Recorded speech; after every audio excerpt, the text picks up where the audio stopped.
अस्सलाम वालेकुम। प्रोग्राम में आपको खुशामदीद। मैं हूं मसूद रजा। एक मरतबा फिर दुनिया का अमन खतरे में पड़ गया है। एक मरतबा फिर अमेरिका और ईरान के दरमियान जंग शुरू हो गई है। डोनाल्ड ट्रंप ने वाज़ेह तौर पे कह दिया है कि अब जो MOU था उसकी कोई हैसियत बाकी नहीं है और उन्होंने ज़बरदस्त किस्म के हमले करने का अंदिया भी दिया है और हमले किए भी हैं। 80 टारगेट निशाने पर आए हैं ईरान के। इसमें कशम जजीरा है, बंदर अब्बास है, इसमें जजीरा खारक है, इसमें ईरान की कुछ छोटी कश्तियां हैं जो बहराए आबनाए हुर्मस में मौजूद थीं। इसके अलावा मिसाइल डिफेंस प्रोग्राम है, सिस्टम है, इसके अलावा रेडार्स हैं। इन सब को निशाना बनाया गया। 80 टारगेट्स हैं जो अमेरिका ने दावा किया है कि ईरान के निशाना बनाए गए। इसके जवाब में थोड़ी ही देर के बाद जब ये हमले हुए, ईरान ने जवाबी हमला किया। ईरान ने 80 की जगह 85 टारगेट्स को निशाना बनाया और ईरान ने जो 5वां बेड़ा है अमेरिका का, खतरनाक तरीन 5वीं बेड़ा, ये पोर्ट सुलेमान पर मौजूद है, वहाँ पर निशाना बनाया गया इसको। इसके अलावा अली अल सालिम एयरबेस कुवैत, वहाँ पर निशाना बनाया गया है टारगेट्स को। और 85 से ज़ायद मुकामात हैं बल्कि कहा जा रहा है कि जिन पर हमला किया गया। यही नहीं बल्कि ईरान ने यह भी कहा है कि अमेरिका का जदीद तरीन अरबों डॉलर का MQ रेपर ड्रोन जो है इसको भी मार गिराया गया है। बहरीन और कुवैत में जंगी सायरन भी बजे और मिडिल ईस्ट में फिर एक मरतबा जंग, बारूद और धमाकों की आवाज़ें हैं, बारूद की बू है। और जो अब तक अमन अमल चला था, ऐसा लगता है कि वो सब कुछ रिवर्स हो रहा है। ये क्यों ऐसा हो रहा है? क्योंकि बहुत ही ज़बरदस्त किस्म की सिफारतकारियाँ हुई, दोनों क़ुव्वतों को मेज़ पर लाकर बिठाया गया, मीडिएशन हुई, फिर ये बराह रास्त इनके मुज़ाकरात शुरू हो गए थे। इनकी जो पहले तो एक मौका ऐसा भी आया कि स्विट्ज़रलैंड में दोनों मुल्कों की क़यादत भी आमने सामने आई। फिर उसके बाद जो ज़ेली कमेटियाँ हैं उनकी मुलाकातें जारी थीं और तवक्को थी कि शायद अगला कोई दौर पाकिस्तान में भी होने वाला है। ये पहली मरतबा नहीं है, इससे पहले भी कई मरतबा मुज़ाकरात की मेज़ पर ये ममालिक मौजूद थे और हमले हो गए। इतना शदीद इनके अंदर जो है वो फुक़दान है एक दूसरे पर एतमाद करने का। इस दफ़ा किसकी गलती है? ये वही पैटर्न है जो पहले हमने देखा कि कम से कम 3 मरतबा ऐसा हुआ कि मुज़ाकरात हो रहे थे इनके दरमियान और जंग छिड़ गई है। शायद 4थी मरतबा हो रहा है कि मुज़ाकरात, एक मरतबा तो मुआहिदा ही ख़त्म कर दिया, 2 मरतबा मुज़ाकरात के दरमियान में हुआ, या तीसरी मरतबा मुज़ाकरात हो रहे थे कि हमला हो गया। जब दोनों मुल्कों की क़यादत आमने सामने हो, बातचीत चल रही हो, बातचीत के दरवाजे खुले हों, तो फिर जंग का जवाब बचता नहीं है। यहाँ क्या मसला है, अपने मेहमानों से ज़रा इस पर गुफ्तगू करेंगे। और फिर इसका जो अब एक मरतबा फिर लगता है कि अगर रहेगा तो महंगाई बढ़ेगी, पेट्रोलियम मसनूआत की कीमतें बढ़ेंगी और हमारी जो गुड्स की सप्लाई है वो मुतासिर होगी। दुनिया एक मरतबा फिर वही सब कुछ देखेगी जो 28 फरवरी के बाद से अब तक देख रही थी। थोड़ा सूख का सांस लिया, फिर वही सब कुछ शुरू हो गया है। JR बलोच साहब हमारे साथ मौजूद हैं, किसी तारुफ के मोहताज नहीं, साबिक़ सफारतकार हैं, बेहतरीन तशरीह करते हैं, कई किताबों के मुसन्निफ़ हैं। सर बहुत शुक्रिया आपका। डॉक्टर मुनव्वर हुसैन साहब, माहिर बैनुल अक़वामी उमूर, डॉक्टर साहब की तशरीह बहुत बेलाग तशरीह होते हैं, बहुत ही ज़बरदस्त किस्म के तशरीह हम आपसे सुनते हैं। डॉक्टर साहब आपसे शुरू करते हैं। डॉक्टर साहब ये बताइएगा कि इस दफ़ा गलती किसकी है? मुज़ाकरात की मेज़ पर हैं दोनों, चैनल्स खुले हुए हैं, बातचीत हो रही है, लड़ने का शौक़ है क्या इन दोनों को? आपका बहुत शुक्रिया। आपको उसके साथ इंतहाई मोहतरम एम्बेसडर साहब को, आपकी टीम को, देखने वालों को बहुत सलाम। आपने बिल्कुल बजा फरमाया, दोनों को लड़ाई का बहुत शौक़ है। अमेरिका को तो इसीलिए शौक़ है कि स्टिल उनकी इस्टेब्लिशमेंट में एक हिस्सा है जो समझता है कि अभी भी वो माचूमैन हैं, काउबॉय हैं, उन्हें ताकत का जो जोम है उन्हें आजमाना चाहिए और पराए दरवाजे और पराए इलाके में जाके अपनी अजारादारी को कायम करने की कोशिश करते हैं। ईरान को भी समझना चाहिए इस लिहाज से कि वो इस खित्ते में मौजूद है और ख़ित्ते के ममालिक का रवैया अब कुछ तब्दील हुआ है। सऊदी अरब की ताज़ियती रेफरेंस के लिए उनके डेलीगेशन का आना, कतर का मीडिएशन के अंदर अपना किरदार अदा करना, उनका बड़ा मस्बत किरदार रहा है, तुर्की का बड़ा मस्बत किरदार रहा है। तो ईरान को भी अपनी फॉरेन पॉलिसी को दोबारा देखना होगा। इसमें कोई शक नहीं कि मेमोरेंडम ऑफ अंडरस्टैंडिंग के आर्टिकल 1 की वायलेशन हुई जब ये तय पाया था कि स्टेट ऑफ हुर्मुज़ को ऑपरेट ईरान करेगा, उस पर कोई टोल वसूल नहीं करेगा। तो फिर एक अलग लैंड को क्रिएट करने की और उसमें अमेरिकन नेवी एस्कोर्ट करते हुए जो वेसल्स हैं उनको गुजारने की ज़रूरत नहीं थी। दूसरा ये कि आर्टिकल 5 के मुताबिक पूरे खिते में अमन और इस्तेहकाम रहेगा, लेकिन बारहा देख रहे हैं कि इजराइल लेबनान पे हमला कर रहा है। और आपने बजा तौर पे फरमाया कि इस एक हमले से 3% ऑयल की कीमतें बढ़ी हैं, और अगर वो 5% पे जाती हैं तो तकरीबन $200 बिलियन फ़ौरन ग्लोबल इकानमी को वो हिट करेंगी। न फ़कत ये, बल्कि इसके साथ जो लोगों की उम्मीदें वाबस्ता हैं इस मेमोरेंडम ऑफ अंडरस्टैंडिंग से, अमेरिका के 70% लोग चाहते हैं, दुनिया के लोग चाहते हैं। आपने देखा कि नेटो के बड़े इंपॉर्टेंट कंट्री जर्मनी ने कहा कि दोनों पार्टीज़ को कशीदगी छोड़ के दोबारा बातचीत की तरफ जाना चाहिए।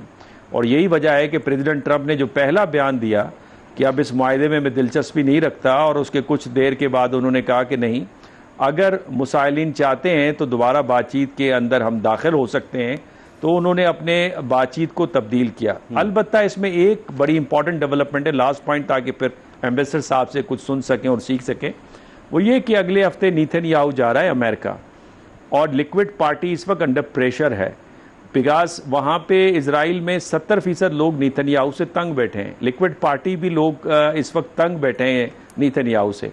तो वो प्रेसिडेंट ट्रंप को कायल कर जा रहे हैं कि जनाब MOU से आप पीछे हट जाएं, एस्केलेशन के लेटर को अपने हाथ में रखिए, और रही सही जो ईरान की क़यादत है उसे आप ख़त्म कर दीजिए। तो वो उससे पहले कि वो वहाँ पे पहुँचते, मुझे लगता है उनके कारिंदे काफ़ी एक्टिव नज़र आ रहे हैं, और उन्होंने कुछ ना कुछ प्रेसिडेंट ट्रंप को ज़रूर कुछ कहा है। तो ये मेरा ख्याल है कि दोनों ममालिक के हक में नहीं है। अमेरिका के पास कोई वायबल ऑप्शन नहीं है। अमेरिका ने सारे जोर आजमा के देख लिए, अब जितना कुछ करेंगे अपने माशी, अपनी सिक्योरिटी और अपने आइडियल इंटरेस्ट को का नुकसान ही करेंगे। ठीक है, मैं इस पर मजीद भी आपसे बात करूंगा, मगर बलोच साहब, आर्टिकल 1 की खिलाफ वर्जी हुई, एक नई लेन क्रिएट की गई आबनाए हुर्मुज़ में। तय था कि ईरान इसे ऑपरेट करेगा, लेकिन वहाँ से जहाज़ गुजारने की कोशिश की गई, बहरी जहाज़, ऐसे वक्त में जब यहाँ रहबर मौज़म का जनाजा, उसकी तकरीबात जो थी वो जारी थी। फिर आर्टिकल 5 तो कभी नाफिजुल अमल हुआ ही नहीं। लबनान पर मुसलसल हमले होते रहे। लबनान का इस दौरान 25% तकरीबन हिस्सा इसराइल ने कैप्चर कर लिया। तो सर, ये जो MOU था ये तो कभी फुली तौर पर इंप्लीमेंट ही नहीं हुआ, तो इसका मतलब है नियतों में खोट है। शुक्रिया। देखिए, अगेन मैं यही कहता हूं कि आपको प्रोसेस को देखना पड़ेगा। ये एक ऐसा प्रोसेस था जिसमें पाकिस्तान ने और बहुत सारे हमारे दोस्तों ने, जिसमें चाइना है, टर्की है, सऊदी अरब है, और बहुत सारे मुल्क भी हैं जिन्होंने अपना बहुत सारा डिप्लोमेटिक कैपिटल लगाया, और इसी उम्मीद पे और इसी तवक्को के साथ और इसी थॉट प्रोसेस के साथ कि किसी तरह से इस खित्ते को अमूमन खुसूसन और दुनिया को अमूमन जो है वो एक बड़ी जंग से बचाया जाए। और हमें भी पता है, आपको भी पता है कि अमेरिका के पीछे इतनी बड़ी लॉबीज थी कि finish the work, finish the job, they use the word finish the job. लेकिन मेरा ख्याल है, इसमें मैं शायद कह चुका आपके या किसी और प्रोग्राम में कि for the first time I saw, first time तो नहीं कह सकते, लेकिन एक टेंजिबल फैसला जिसमें से प्रैग्मेटिज्म ट्रंप का नजर आया मुझे, कि उसने लो कॉस्ट वॉर लड़ी। इससे पहले जो भी जंगें लड़ी गई हैं मिडल ईस्ट में, नेतन्याहू या उसके जो और थे वहाँ पे इजराइल के कहने पे, वो फिर साल चली हैं, और इसका प्लान भी यही था कि इसको यहाँ फंसा दे और चलता रहे। और मैं समझता हूँ कि वक्त पे इसने भांप लिया ट्रंप ने कि ये ट्रैप में फंस गया है। लेकिन फंसने का मतलब ये नहीं कि it is powerless. Let's not delude ourselves, अपने आप को हम इस गलतफहमी में मुब्तला ना करें। ना ही ईरान में कुछ लॉबीज होंगी जो शायद इस गलतफहमी का शिकार होंगे। मेरा टेक ये है कि आप पे एतमाद किया है बहुत सारा ईरान पे पाकिस्तान और बाकी मीडिएटर्स ने, और बड़ी तबाही से बचाया है। Let's be very realistic. जंग को कंटेन किया गल्फ कंट्रीज को, despite our defence pact with Saudi Arabia, वहां हमने उसको आंच नहीं आने दी।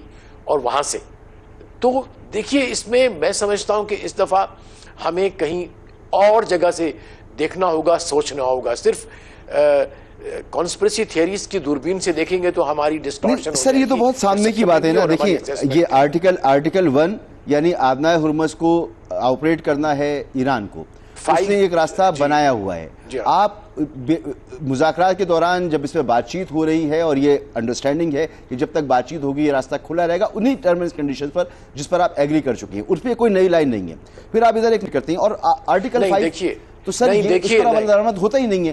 तो ये तो सीधा सीधा ये बताना है कि हम जो है वो जब चाहें जो कुछ कर सकते हैं, वही रवैया जिस पर जंग शुरू हुई थी। नहीं देखिए, चूंकि हमें बहुत सारे ऑडियंस, आपकी प्रोग्राम इतना पॉपुलर है तो हमें सही कहना चाहिए। मैं एग्जैक्टली अभी पढ़ के आया हूं जो 14 पॉइंट थे जो कि यूएस स्टेट डिपार्टमेंट के थे, उसमें अपना हमनोज पे जो आर्टिकल नंबर 5 है जिसमें कहा गया है कि जो है इसका इंतजाम करेगी, they made it responsible Iran को कि इनका अनहिंडर्ड एंड सेफ पैसेज आप इंश्योर करेंगे। 60 दिन के लिए आप कोई टैक्स नहीं वसूल करेंगे। वो बड़ा वाज़ेह है उसके अंदर कि ऐसा ना हो कि कोई एक्सीडेंटल हो जाए या कोई फायरिंग हो जाए। देखिए एसओपीज होती हैं, अगर कोई मसलन क्रॉस कर भी रहा है आप उनको वार्निंग करते हो, वार्निंग शॉट देते हो, नहीं तो हॉटलाइंस आपने ऑलरेडी एस्टेब्लिश की थी अमेरिका के साथ, बताना चाहिए कि तुम्हारे जहाज आ रहे हैं। तो देखिए हमें अब क्या होगा कि अपनी असेसमेंट में अपने पब्लिक ओपिनियन को बड़ा न्यूट्रल करना पड़ेगा, इसमें नो डाउट। मगर यहाँ पे जो जोग्राफियाई सूरत हाल है उसमें वो उसकी पावर एक्सपोज भी हो चुकी है ना खासी हद तक।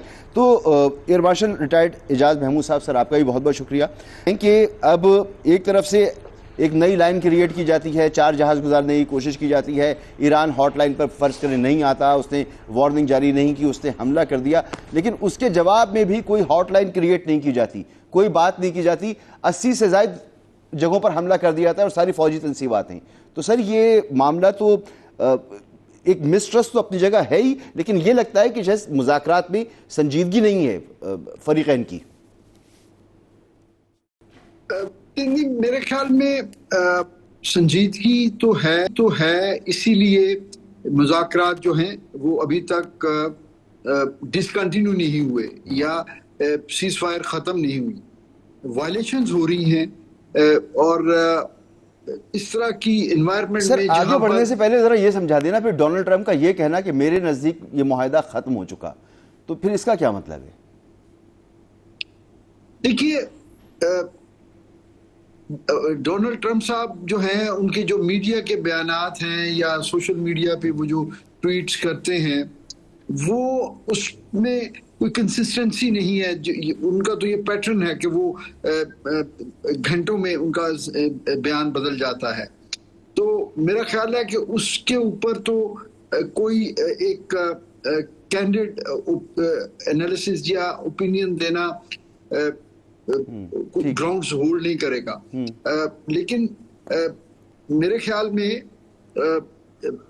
अगरचे ये एक सीरियस वायलेशन है दोनों तरफ से, अच्छा, और ये ज्यादा जो है एक दूसरे की इंटेंट को मिसरीड किया जाता है।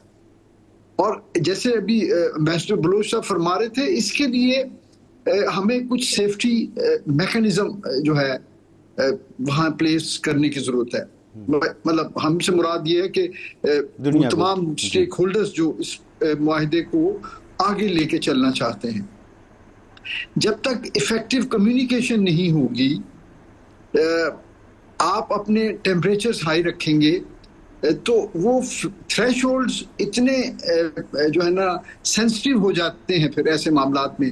और ख़ास तौर पे इसको अगर आप इंटीग्रेट करें उस एक इनहेरेंट मिसट्रस्ट का जो ईरान को अमेरिका पर है और जो अमेरिका ईरान को जिस लेंस से देखता आया पिछले जब से आप कह लीजिए 5 दहाइयों से, तो इस बैकग्राउंड में जब तक अच्छी कम्युनिकेशंस नहीं होंगी, हॉट लाइंस और राब्ते नहीं होंगे, उस वक्त तक सर ये मुझे या आपको समझाने की जरूरत तो नहीं। अमेरिका जैसा मुल्क है, ईरान जैसे पढ़े लिखे लोग हैं, इनको तो खुद पता होना चाहिए कम्युनिकेशन कैसे करनी है इसमें, लेकिन नहीं हो रही। तो ये परेशानी की बात है सर। जी ये यकीनन एक पॉइंट ऑफ कंसर्न है। और फिर आप ये देखिए कि हॉकिश लॉबीज मौजूद हैं दोनों तरफ, और इजराइल तो बहरहाल एक डायरेक्ट स्पॉइलर है। वो तो इवन अगर ये मुआहिदा इम्प्लीमेंट भी हो जाता है, आज 60 दिन चल भी जाता है, ये MOUs के जितने आर्टिकल्स अभी आपने डिस्कस किए, given the best case scenario, तो उसके बाद भी इजराइल का एक अनप्रेडिक्टेबल रोल रहेगा एज स्पॉइलर, या वो कभी भी इस पूरे प्रोसेस को डीरेल करने की कैपेसिटी भी है उसकी, और उनकी हिस्ट्री भी है इस तरह की। तो सर अगर मैं इस चीज को ही मान लूं, एक ब्रेक लेना है सर, एक ब्रेक लेना है। ईरान जो है वो इसराइल का दीगर स्पॉयलर्स भी मौजूद होंगे।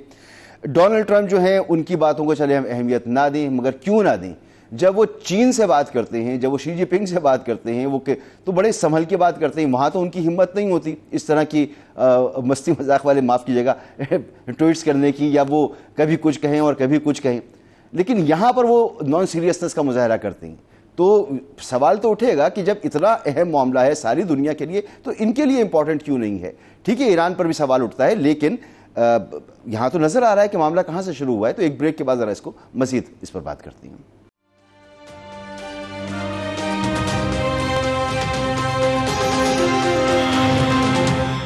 Welcome back. यानी एक सुपर पावर है, लेकिन उसकी नहीं चलती एक छोटे से मुल्क पर जिसका नाम है इसराइल। वो MOU करता है और उसमें ये तय पाता है कि इस पूरे खित्ते में अमन होगा, इलाकाई जंगें ख़त्म हो जाएंगी, कि 60 दिन तक तो बातचीत होगी। लेकिन एक दिन भी वो नहीं मानता। तो सर ये इसराइल को अमेरिका लगाम दे नहीं पाता, उसको रोक नहीं पाता, दूसरों पर वो हमले करता है। फिर वो ईरान से बात हो, दूसरे ममालिक से बात हो, तो डोनाल्ड ट्रंप गैर संजीदा हो जाते हैं। जब वो अपने ही बराबर की मुल्कों से बात करते हैं तो बहुत संजीदा, बहुत मुअद्बर, बहुत बाअदब हो जाती हैं। तो सर ये तो डोनाल्ड ट्रंप का मसला हुआ ना।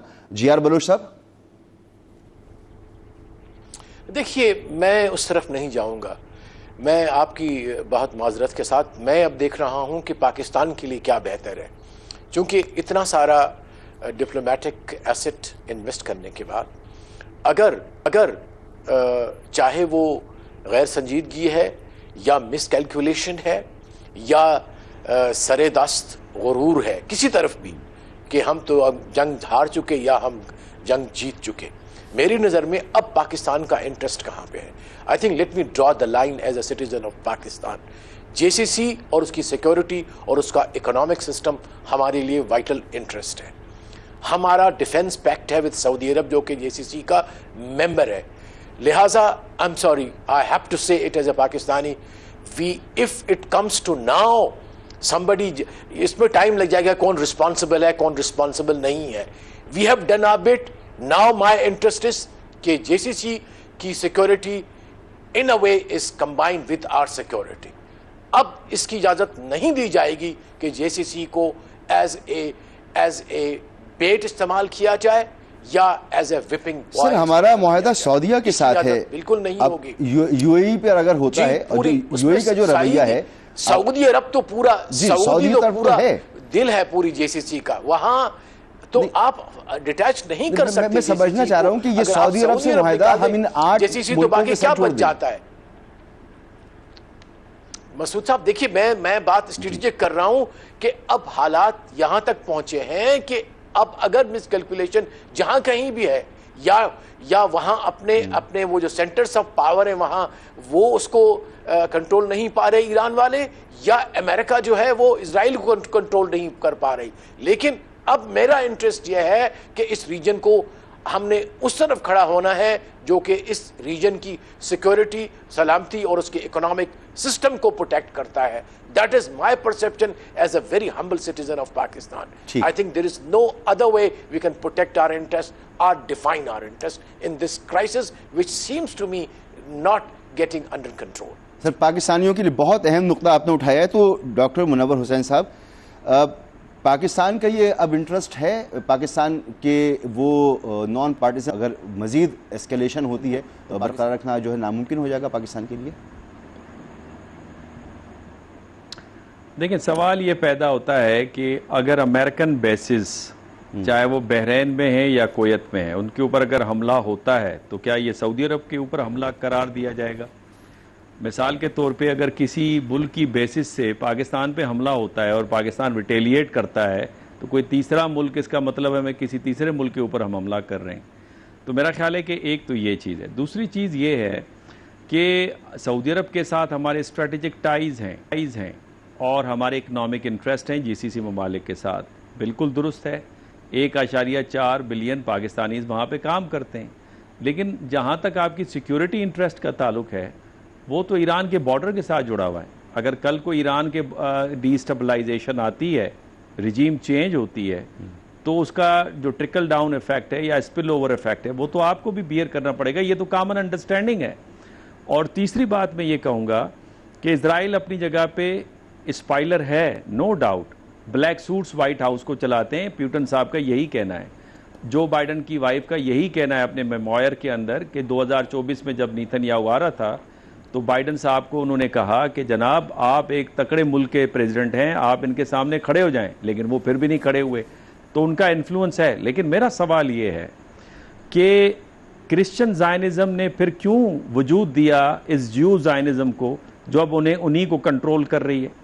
और फिर इसके साथ मैं आपको ये भी बताता चलूं कि फॉरेन पॉलिसी के अंदर, foreign policy decision making models को अगर आप देखें तो उसमें अगर कोई official like president, prime minister, foreign minister अगर ये बयान देते हैं तो it would be taken like an action.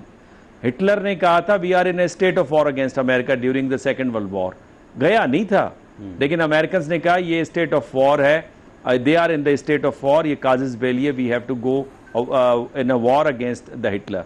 तो कहने का मकसद ये कि एक वो मामला भी हमारे सामने। अब सवाल यहाँ पे ये पैदा होता है कि अमेरिका में प्रेसिडेंट ट्रम्प इस तरह क्यों बिहेव करें। जवाब उसका ये है कि अमेरिकन फॉरेन पॉलिसी के अंदर क्राइसिस पैदा हो चुका है।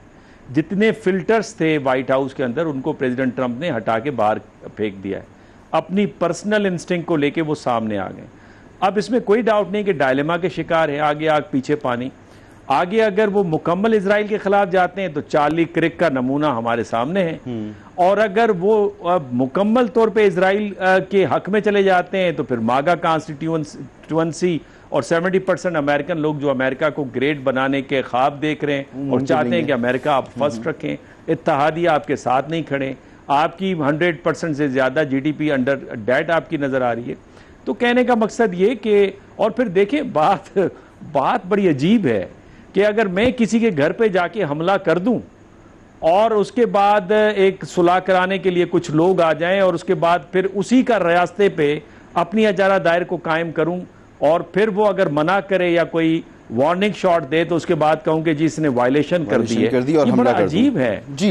ईरान घुस के अमेरिका की तरफ नहीं गया, अमेरिकन आए हैं इस इलाके में हमला करने के लिए। और मैं आखिरी आपको नुक्ता सिर्फ कहता चलूं, America is no more a super power. ये इंटरनेशनल पॉलिटिक्स में सुपर पावर की डेफिनेशन ये होती है जो की डोमेन्स के अंदर की वैल्यूज को तब्दील करने की सलाहियत रखे, इंफॉर्मेशन, टेक्नोलॉजी, स्पेस। तो क्या अमेरिका के पास इस वक्त सलाहियत है कि उनको तब्दील अमेरिका अब एक ग्रेट पावर है सर, इसमें कोई शक की बात नहीं है। और फौजी एतबार से एक ईरान से बड़ी America is a great power, but America is a great power, but America is not a super power. ठीक है, मगर इस इलाके में आकर जब ये जंग हो रही है एयर मार्शल साहब, तो इसमें तो तबाही तो दोनों तरफ नजर आ रही है। अमेरिका की बराह रास्त तबाही नहीं, लेकिन उसके मफादात की तबाही जरूर है। उसके बेसिस पहले ही यहाँ पर मलिया मेट हो चुके हैं, 16 के 16 बेसिस। इब्राहिम लिंकन का हाल हुआ, जेराल्ड फोर्ड का जो हाल हुआ, अब 5th फ्लीट जो है वो निशाने के ऊपर है। एस्केलेशन होती है तो जो पॉइंट्स उठाए हैं डॉक्टर मुनव्वर साहब ने कि उसको या तो मैगा बनाना है या तबाही की तरफ जाना है अपने मुल्क को लेकर। तो सर ये बहुत ही नक्शा हमारे सामने पूरा मौजूद है। क्या आपकी प्रेडिक्शन है? और बीइंग अ पाकिस्तानी, हमारी क्या इसमें वो है कि हमें क्या करना चाहिए? देखिए, मेरे ख्याल में अमेरिका सोल सुपर पावर तो है, लेकिन हम ये कह सकते हैं कि डॉक्टर साहब से थोड़ी सी माजरत के साथ कि America is receding super power. और ये जो जंग है, चाइना आपकी नजदीक क्या है? अमेरिका को जो मिलिट्री लॉसेस हुए हैं या इनडायरेक्ट चीजों से जो उनको इकोनॉमिक लॉसेस हो रहे हैं, अमेरिका के पास अभी भी कैपेसिटी है कि वो इनको इन शॉक्स को उनके पास शॉक ऑब्जर्वर्स हैं। उससे बड़ा मसला ये है कि इस जंग ने एक कैटलिस्ट का काम किया है। अमेरिका के जो एक अरोडिंग सुपर पावर स्टेटस था उसको उन्होंने एक्सपेडाइट कर दिया है। ये सबसे बड़ा लॉस है अमेरिका के लिए, इररिवोकेबल लॉस। और उसका उनके पास कोई जो है आप कह लीजिए कोई तरियाक नहीं है। और वो तो शायद अभी दुनिया मल्टी पोलैरिटी की तरफ जाने के लिए तैयार नहीं है, क्योंकि उसमें लीडिंग रोल जो है वो चाइना का बनता है। सर ये सारी बातें तो करने की हैं, लेकिन अब जो सिचुएशन क्रिएट हो चुकी है, बहुत मुश्किल वक्त गुजारा है पाकिस्तान ने भी और बाकी दुनिया ने भी, और गुजार रहे हैं, उसके असरात रहेंगे। अब दोबारा से वही एस्केलेशन होगी, वही ऑयल क्राइसिस, वही गुड्स क्राइसिस। तो ये जरा इस पर रोशनी डालिए कि पाकिस्तान को क्या करना चाहिए एक मुख्तसर से ब्रेक के बाद।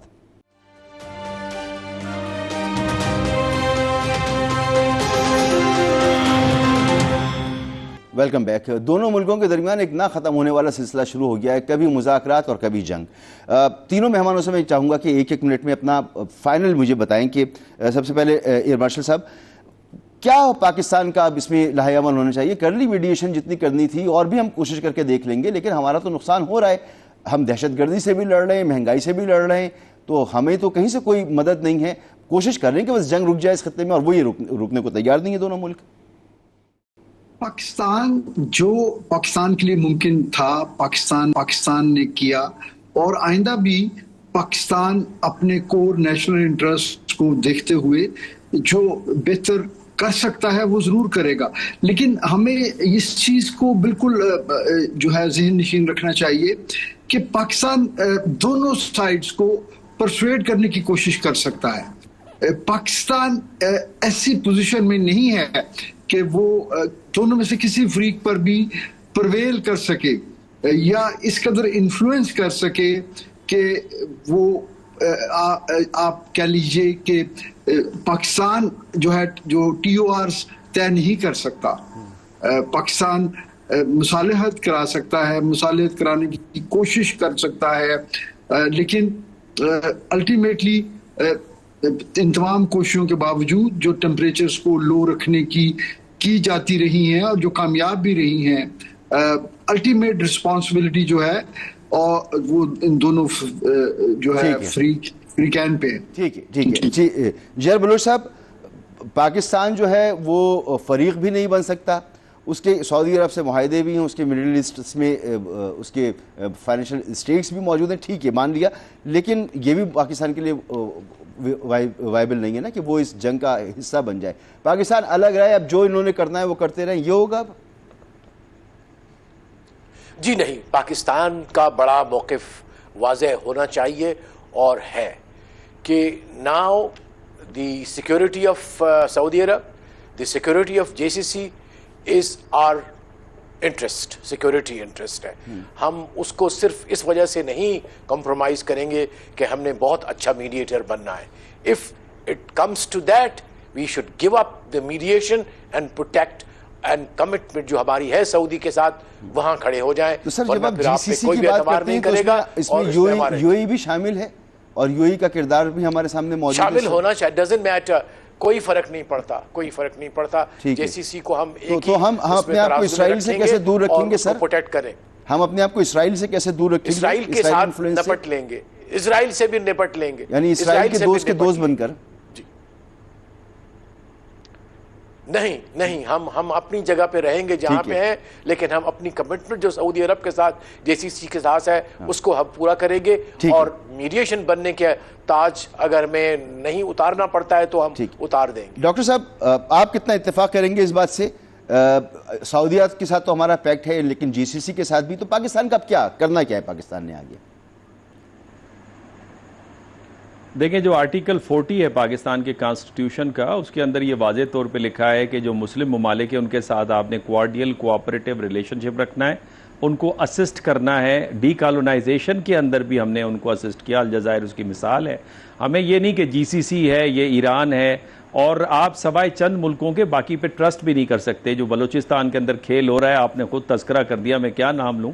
अलबत्ता सऊदी अरब हो गया, कतर हो गया, तुर्की हो गया, ये वो ममालिक है जिनका पाकिस्तान के ऊपर ट्रस्ट है या जिनका पाकिस्तान पे ट्रस्ट है। अच्छा, पाकिस्तान वो वाहिद प्लेयर है जिस पे अमेरिका भी ट्रस्ट करता है, ईरान भी ट्रस्ट करता है, और यही वजह है गालिबन के प्रेसिडेंट ट्रंप ने ये कहा कि अगर मुसालती लोग चाहें तो वो दोबारा नेगोशिएशन का हिस्सा बन सकते हैं। मेरा हंच ये है कि पाकिस्तान से कॉल गई है दोनों तरफ से और दोनों को रेस्टेंड करने का शो का रिक्वेस्ट की गई है और वो रेस्टेंड आपको नजर आएगा इंशाल्लाह। ठीक है सर, एक ब्रेक लेना है सर मुझे यहाँ पर।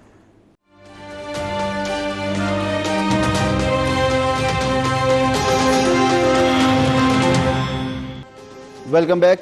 पाकिस्तान समेत दुनिया के कई ममालिक, चाहे वो चीन हो, चाहे वो नेटो हो, जर्मनी नेटो का अहम मुल्क है, सारी दुनिया से दोनों फरीक़ैन से कहा जा रहा है कि आप तहम्मुल का मुज़ाहरा करें। तहम्मुल का मुज़ाहरा नज़र आता है, नहीं आता, ये इसी तरह से चलता रहेगा कि जंग भी होती रहेगी, मुज़ाकरात, ये खेल कब तक चलेगा, दुनिया इसे कब तक बर्दाश्त करेगी, दोनों मुल्क इसे कब तक बर्दाश्त करेंगे, ये तो एक अनएंडेड गेम नज़र आ रहा है। बहरहाल इस हवाले से हम बात करते रहेंगे। बहुत शुक्रिया आपका जी आर बलोच साहब, डॉक्टर मुनव्वर हुसैन साहब, air marshal retired Ejaz Mahmood साहब, आप तीनों का बहुत शुक्रिया। हमें दीजिए कल तक के लिए इजाज़त। अल्लाह हाफ़िज़।